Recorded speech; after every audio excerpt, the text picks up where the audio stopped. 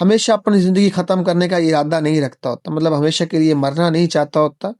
اب خودکشی کی کوشش کا جو لفظ ہے اب تبدیل ہو چکا ہے، اور اب اس کے بجائے پیراسوسائڈ یا سیلف پوائزننگ یا جان بوجھ کر خود کو نقصان پہنچانا، ڈیلیبریٹ سیلف ہارم اور سیلف ہارم یا سیلف انجری استعمال ہوتے ہیں، جن میں کٹنا، جلانا یا خود کو نقصان پہنچانے کے دوسرے طریقے شامل ہوتے ہیں۔ اب 1960 اور 1970 کے مڈل میں ایک بات نے سب کو چونکا دیا تھا، حیران کر دیا تھا۔ اس زمانے میں جو خود کو نقصان پہنچانے یعنی سیلف ہارم کے واقعات بہت تیزی سے بڑھنے لگے تھے۔ آج صورتحال یہ ہے کہ تقریباً 1 لاکھ افراد میں سے 300 سے 400 لوگ سال میں ایک بار خود کو نقصان پہنچانے کی کوشش کرتے ہیں۔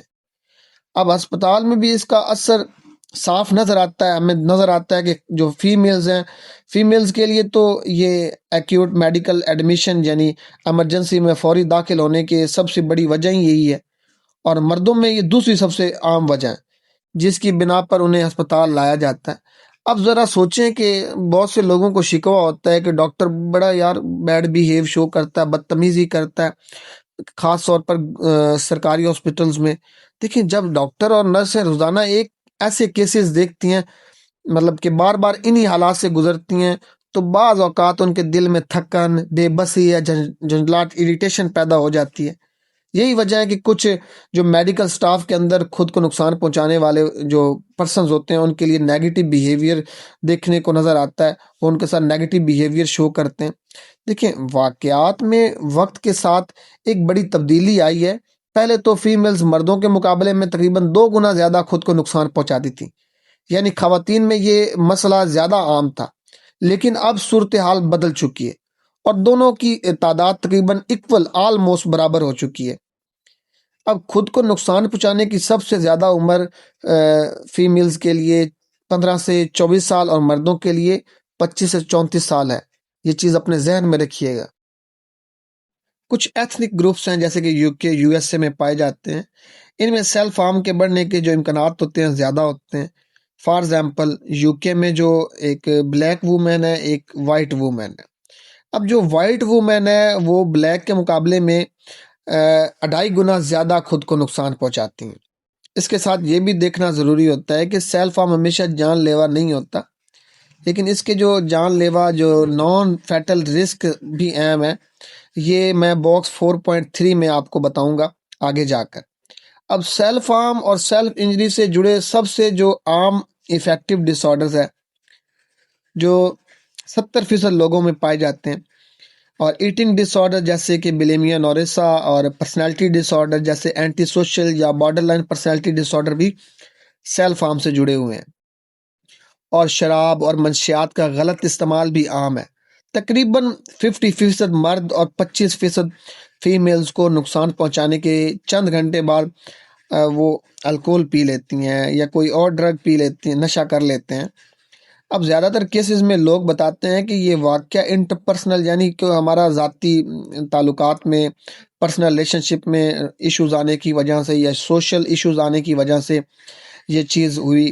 ایک اور پوائنٹ یہ بھی ہے کہ کافی سائیکالوجسٹ کا خیال ہے کہ سیلف ہارم اکثر اہم جو مطلب کہ امپورٹنٹ ریلیشنز ہوتے ہیں، اہم تعلقات ہوتے ہیں، یہ زندگی کے جو سٹریس ہوتے ہیں اس کا جواب دینے کا ایک غلط طریقہ ہے، ایک غلط طریقہ ہوتا ہے۔ یعنی لوگ اپنے ایموشنز یا پریشانی کو دوسروں سے بات کرنے کی بجائے جسم کے ذریعے ظاہر کرتے ہیں۔ اب سیلف ہارم کا دوبارہ ہونا، اس کے بارے میں ہمیں پتہ ہونا چاہیے۔ دیکھیں، جو خود کو نقصان پہنچاتا ہے وہ پرسن تقریباً 15% ایک سال کے اندر دوبارہ خود کو نقصان پہنچاتا ہے، اور یہ دوبارہ ہونے کا جو عمل ہوتا ہے تیزی سے ہوتا ہے۔ تقریباً 25% جو پیشنٹس ہوتے ہیں 3 ہفتوں کے اندر دوبارہ یہ عمل کرتے ہیں، مطلب خود کو نقصان پہنچانے کے دوبارہ ہونے کے زیادہ امکانات رکھنے والے جو پرسنز ہیں، عام طور پر ان میں یہ کریکٹرسٹک، یہ خصوصیات پائی جاتی ہیں، ان میں یہ ڈس آرڈرز پائے جاتے ہیں۔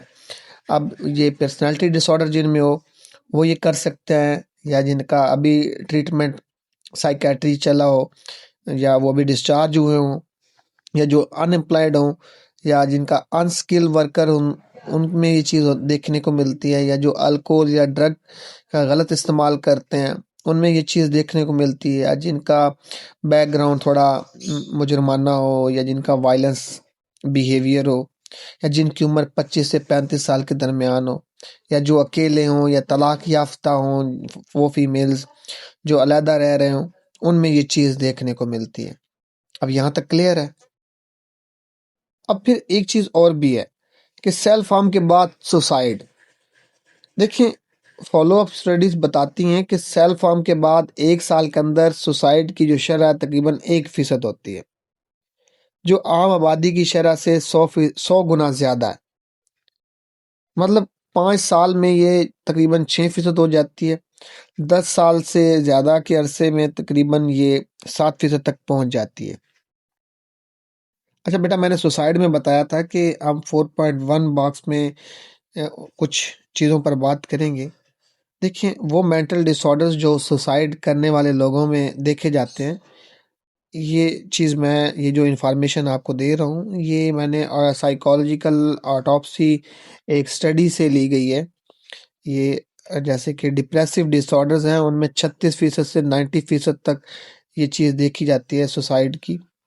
اور جو الکوہل یوزر ہوتے ہیں یا جو الکوہل کا غلط استعمال کرتے ہیں، ان میں 43% سے 54% تک دیکھی جاتی ہے۔ اب ڈرگ ڈیپینڈنس یا ڈرگ کا غلط استعمال میں 4% سے 45% تک، سیزوفرینیا میں 3% سے 10% تک، آرگینک مینٹل ڈس آرڈر میں 2% سے 7% تک، پرسنالٹی ڈس آرڈر میں 5% سے 44% تک۔ پھر ہم نے باکس 4.2 کی بات کی تھی۔ اب یہ وہ فیکٹرز ہیں جو سوسائڈ کے ساتھ جڑے ہوتے ہیں۔ پر فرسٹ ہے مرد ہونا، دوسرا ہے ڈپریشن کا جو شکار پرسن ہوتا ہے، تیسرا ہے شراب یا نشے سے جڑے جو پرابلمز ہوتے ہیں، شادی کا ختم ہو جانا، بیوہ ہونا یا طلاق ہونا، اکیلا پن، لوگوں سے کٹ جانا، یا سائیکالوجیکلی ابھی ٹریٹمنٹ سے حال ہی میں اسے وہ ڈسچارج ہوا ہو، یا سیریس فزیکل بیماری ہو کوئی، یا نوکری جانا یا نوکری جانے کا ڈر، یا کوئی پولیس کے ساتھ معاملہ چل رہا ہو، یا جیل میں ہونا یا جیل کا تجربہ ہو، جس کو کچھ خاص پیشے بھی ہیں جیسے کسان یا ڈاکٹر یا ڈینٹسٹ، وکیل، ان میں یہ فیکٹرز پائے جاتے ہیں سوسائڈ کے۔ پھر ہم نے بات کی تھی باکس 4.3 کی۔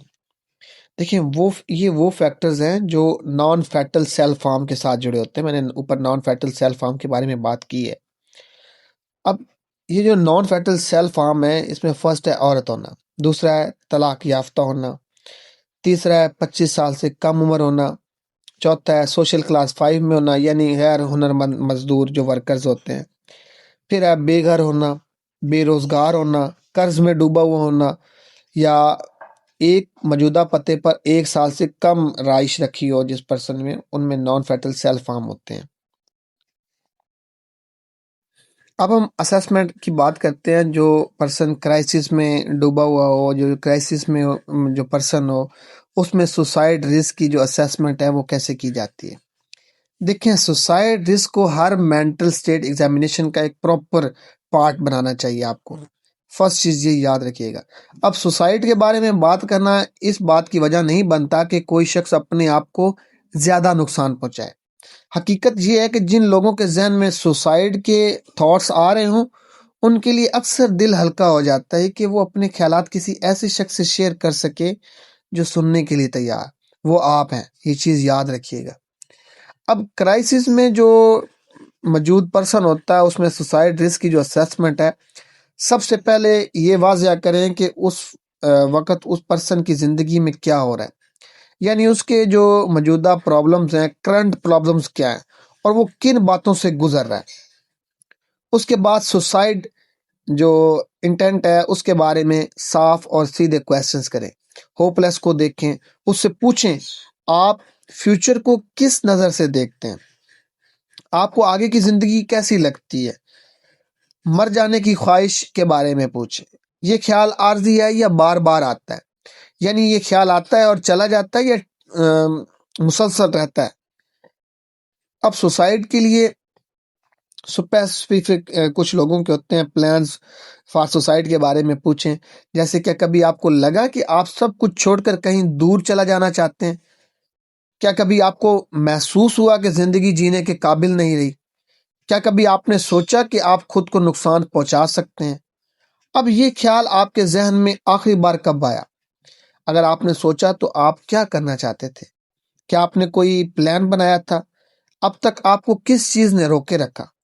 یہ بھی پوچھیں کہ کیا اس شخص نے کوئی ایسا قدم اٹھایا جس سے کوئی اسے دیکھ نہ سکے، یعنی پکڑے جانے سے بچنے کی اس نے کوشش تو نہیں کی؟ یہ دیکھیں کہ اس وقت یا حال ہی میں کوئی سائیکیٹرک النس اس میں موجود ہے یا نہیں، خاص طور پر ڈپریسو النس یا سائیکوسس کی کوئی سمٹمز تو نہیں نظر آ رہے۔ یہ بھی دیکھیں کہ کیا وہ الکوہل یا کوئی ڈرگ تو نہیں لے رہا۔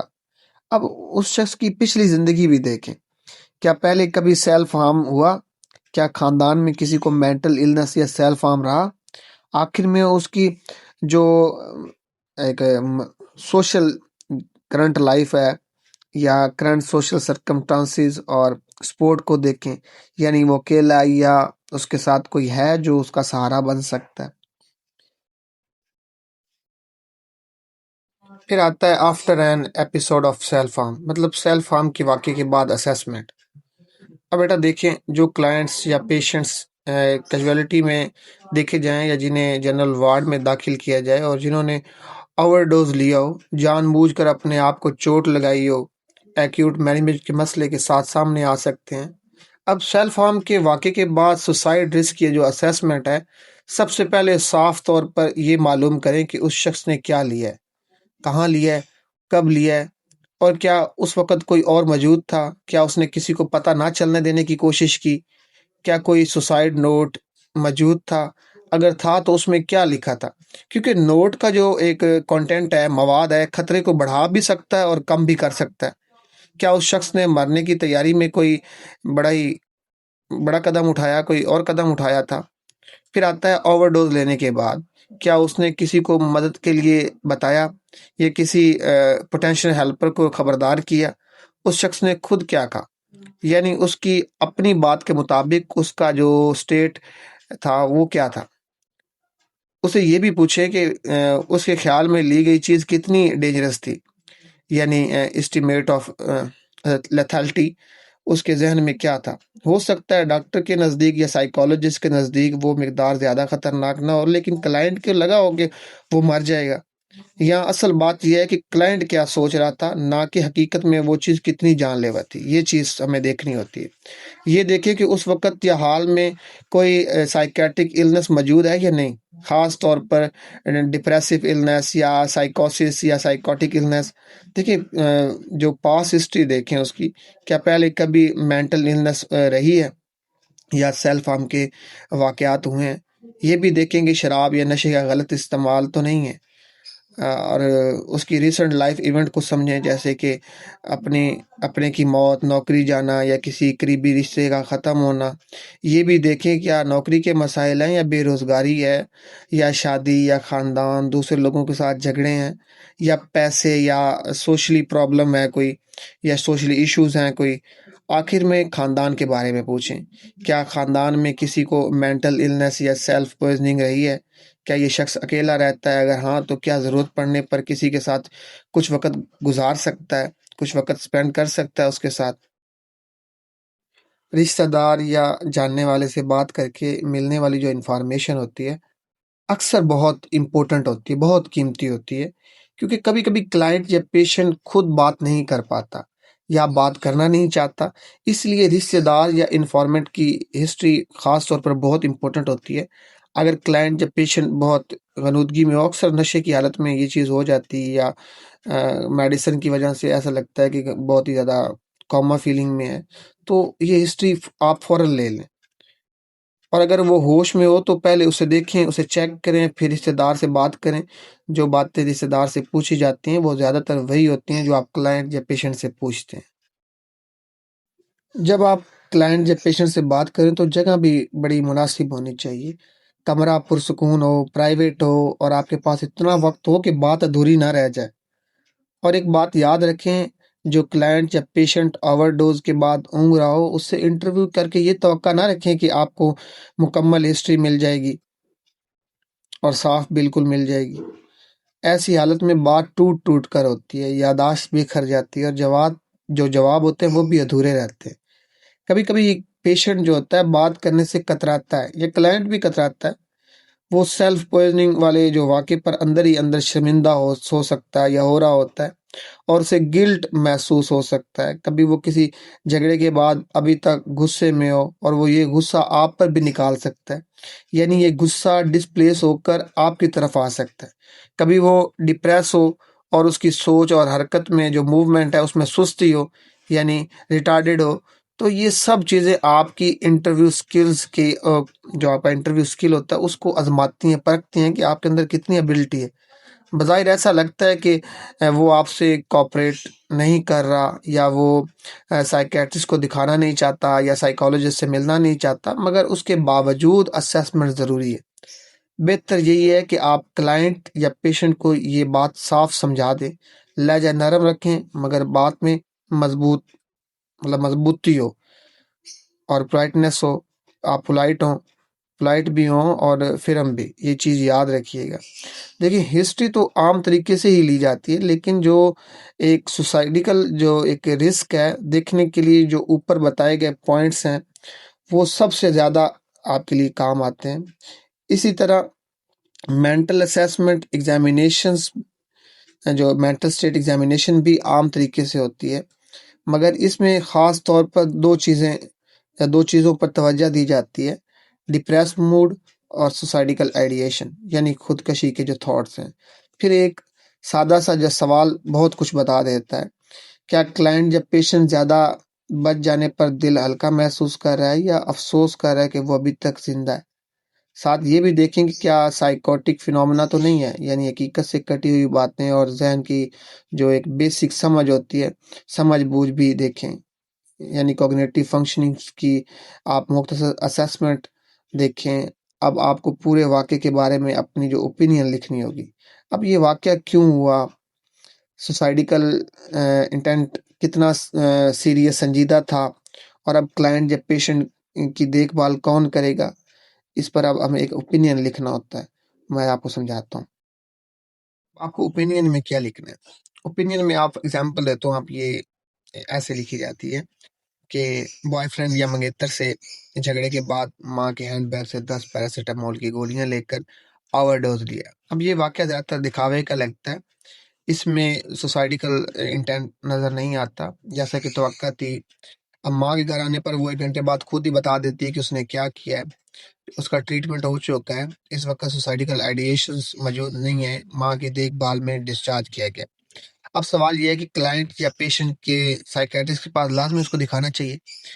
کچھ ہاسپٹلز میں پالیسی ہوتی ہے کہ جو بھی سیلف ہارم کرے اسے سائیکیٹرسٹ ضرور دیکھے، مگر یہ اصول آہستہ آہستہ بدل رہا ہے۔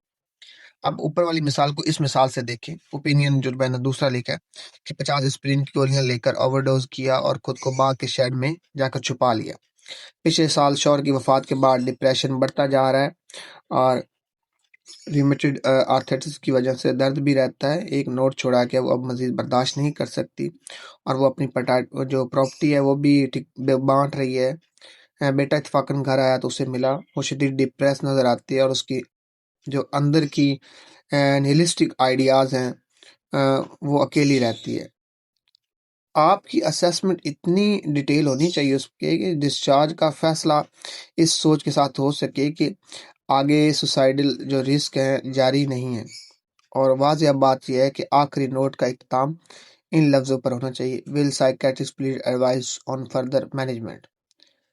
دیکھیں، اگر آپ کو ذرا بھی شک ہو، یا اگر سوسائڈ رسک باقی ہو، یا سائیکیٹرک ایلنس موجود ہو، یا یہ امکان ہو کہ کلائنٹ یا پیشنٹ کو زبردستی روکا جائے گا، تو پھر اپنے جو سائیکیٹری ڈپارٹمنٹ ہے اس کے کسی سینئر سائیکالوجسٹ یا ڈاکٹر سے ملیں، یا اس سے مشورہ مانگیں۔ یہ چیز ضروری ہے۔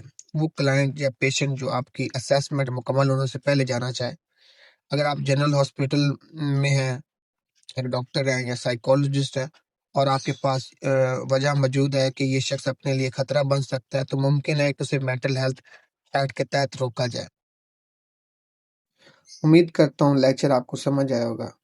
آپ ویڈیو کو لائک کریں بیٹا، اور فیڈ بیک دینا مت بھولیں۔ Thank you.